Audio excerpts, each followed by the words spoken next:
నిన్న నేను చెప్పినట్లే జరిగింది.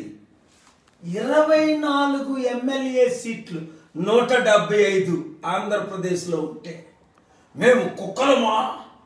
దుమ్ములేస్తే 15, 20, 30 ఇస్తే అమ్ముడుపోవడానికి మేము ప్యాకేజ్ స్టార్లు అన్న పవన్ ఈరోజు అమ్ముడు పోలేదా? కాపులారా, బీసీలారా, ఎస్సీలారా, ఎస్టీలారా, మరొక మాట వినండి.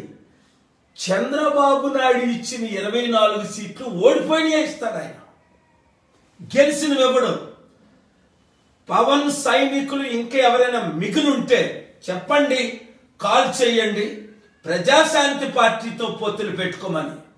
మనం 24 కాదు 74 సీట్లు ఇచ్చి మనం 101 సీట్లు ఉంచుకొని 175 గెలుద్దాం.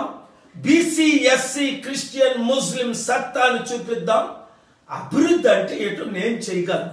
ఇప్పుడున్న 2 ముఖ్యమంత్రులు 10 లక్షల కోట్లు అప్పు చేశారు. అందులో చంద్రబాబు నాయుడు రాష్ట్రాన్ని సర్వనాశనం చేశాడు.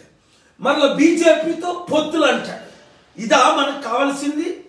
తెలుగు ప్రజలారా, తెలంగాణలో పవన్ కళ్యాణ్కి, మోదీకి బుద్ధి చెప్పారు కదా, 10 సీట్లైనా గెలలేదు.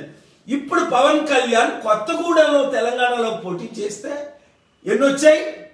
1922. 19,000 కాదు.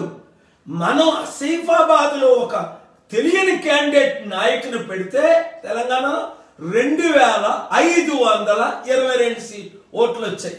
అది మన సత్తా, ప్రజాశాంతి పార్టీ సత్తా.